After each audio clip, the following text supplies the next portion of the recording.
Microsoft PowerPoint 2007, formatting slides, animations, and transitions. I know, a lot of the CBT nuggets up until now were all about the basics, and now you're getting to what you think is the good stuff. You want to see those animations.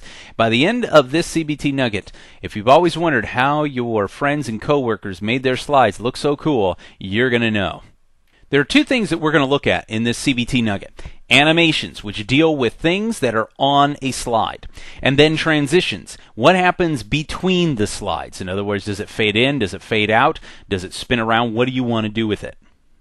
Now, before we get too far into this CBT nugget, I want to give you a warning. A lot of times, people, once they find out about slide transitions and animations, they go hog wild. I mean, it's what I call animation overkill, where you'll see a presentation where every single bullet point does something different coming in. Every single element on the thing just boom, it explodes, and then the slide flips in and then it flips out. And you're just like going, your eyes start getting, they start hurting from all the stuff that's happening on the screen. So, just understand that when you are looking at a PowerPoint presentation, sometimes less is more. Now, I'm not going to say don't use them at all. Absolutely. I mean, they add a lot to a presentation, and they can really make a powerful point. But you don't want the animations and the transitions to distract from the message or the thing that you are trying to talk about, because you can be totally in awe of all the stuff that's happening on the screen. Meanwhile, you missed what the instructor or the presenter said, and that's really where you should be paying attention. Remember, PowerPoint is to help you with your presentation. It is not to dominate your presentation.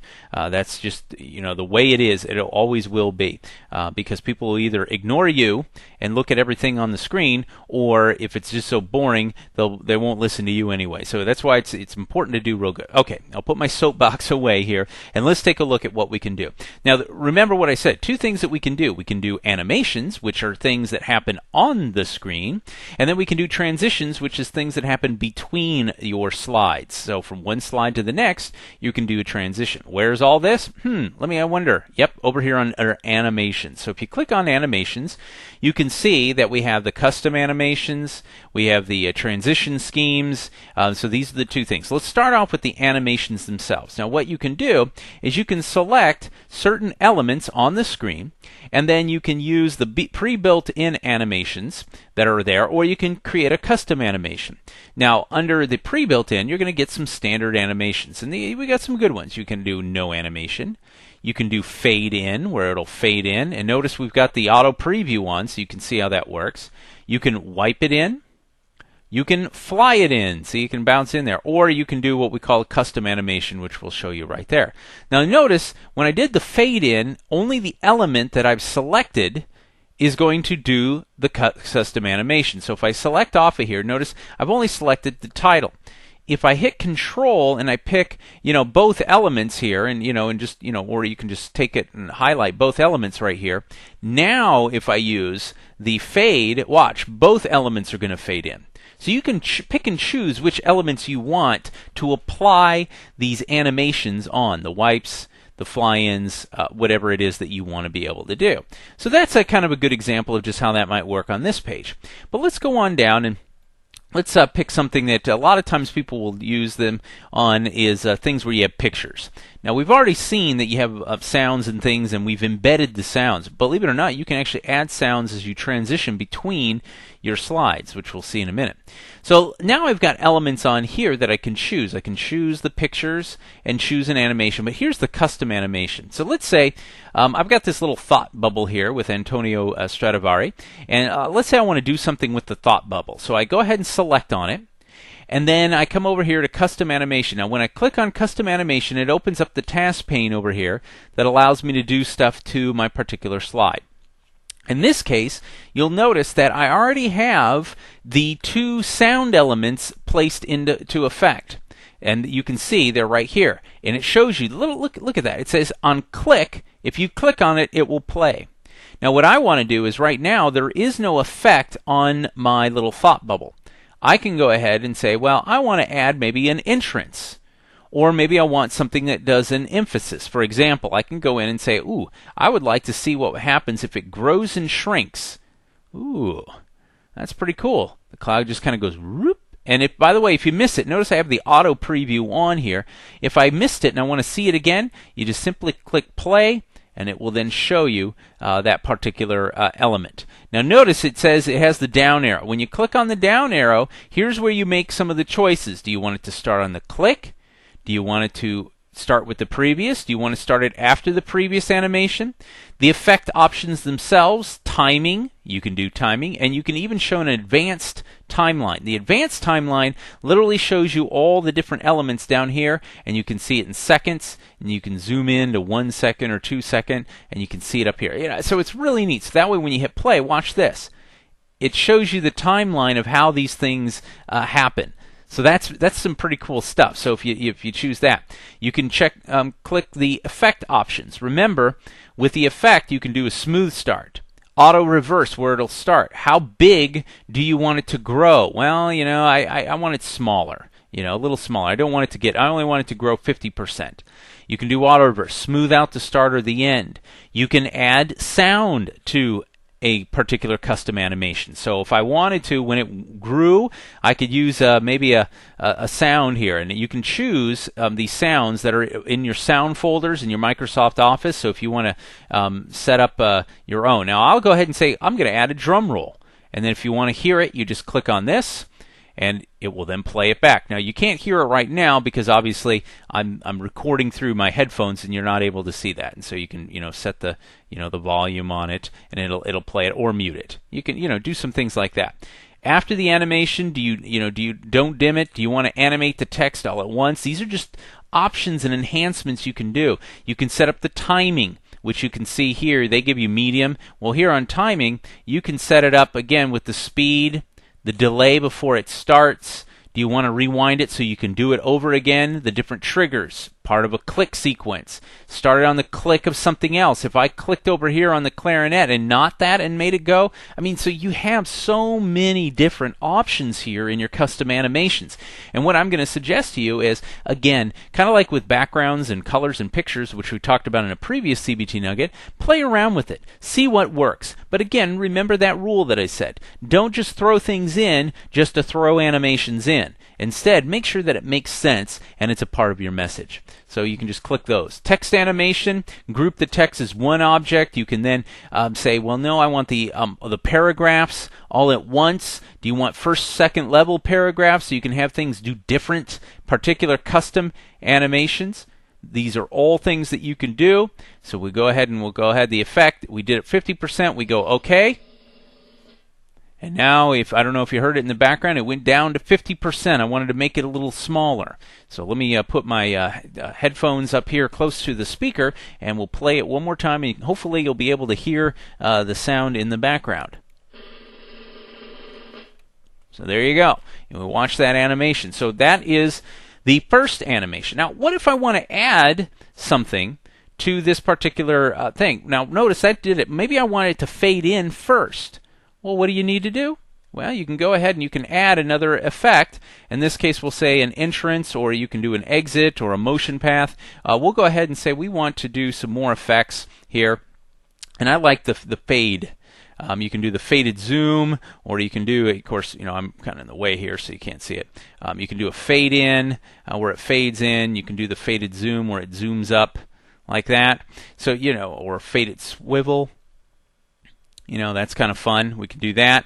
And then it, does it with the other elements. Remember how we said each one of those elements can actually do something different. By the way, notice that you have basic on here, as well as subtle, moderate, and then even exciting. They got some really nifty little things, and we'll show you some of those. We'll stick with the subtle. We're going to do a faded swivel, and then we're going to have it do the other one. Well, how do I do that? We go ahead and we click OK. Now watch, though. Wait a minute. It does the shrink grow first, and then it does the fade in. Well, that's not how I want it. Well, what do I need to do? Select this, and I can click and drag it and move it. Notice that? And I moved it like that.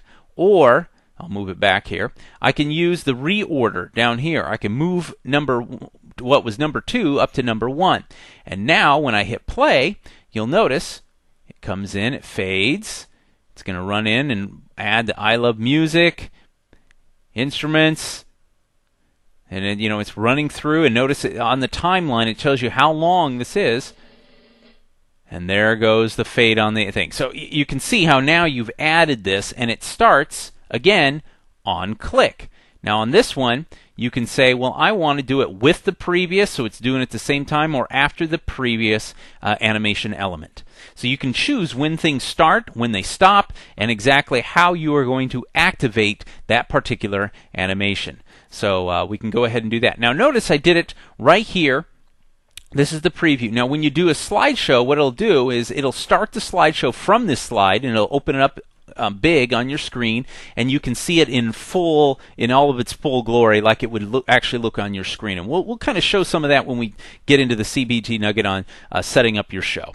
So this is just how we do animations. Now remember, animations deal with what? The elements on the screen. So if I wanted to add something here to the tuba, I can add an effect. And let's go down to some of these, like a motion path, or you can do more effects. Let's do a motion path. Motion paths are kind of fun. We can do a custom path or more motion paths. I'll do more, and you can come in here and say, well, hey, I want to do a football where it goes around, and notice it kind of goes around like that. You can do an arc down. You can do all kinds of different types of motion. And what that means is it literally travels across. You can do a heartbeat.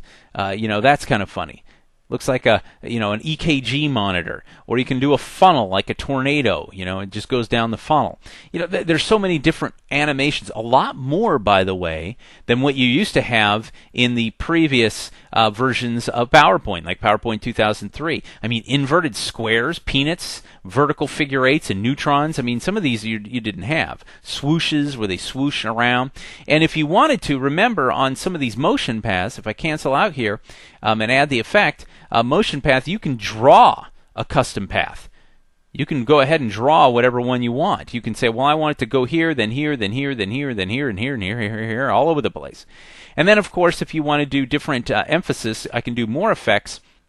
And again, here's where you can go moderate all the way up to, you can make it blast. And so now it's going to blast up like that.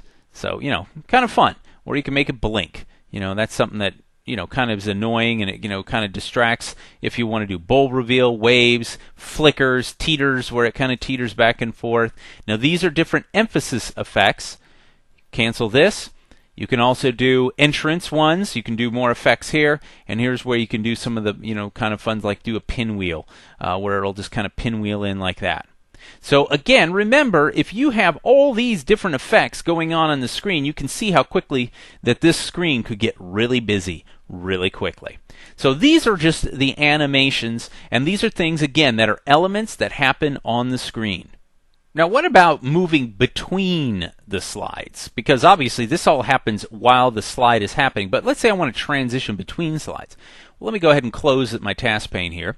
And let's move over, and we're going to move on up here to the title, and we want to transition between the slides, have it come in and move out. This is all done over here under the transition to this slide. Now the transition, notice, to this slide, how it moves from this slide, or how it brings this slide in. If you want to transition to this slide, you move to the next slide, just so you can see. Now right here, you have a couple of schemes. All the kinds of effects you have. You have the fade through black. You have fade through right here, which is a cut.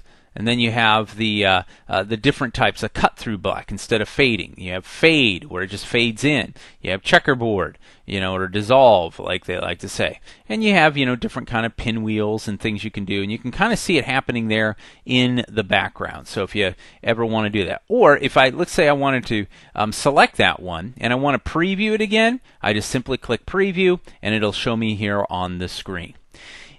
How fast do you want that? Well, that's easy. You can go down here and say, well, that was kind of fast. I want to do a medium. Or I can even go down and click on it and do a slow. Notice this only applies to the slide I've selected. And we know this by the little animation that we see right here. See, it says play animations right there. If you click on it, it'll play the animations for that particular slide. Notice we don't have any more animation. So if I click after this, let's say the slide has come in, it comes in, doo-doo-doo-doo, and then I want to go to the next slide, guess what happens? Boom, it just shows up exactly like that. Just goes straight to it.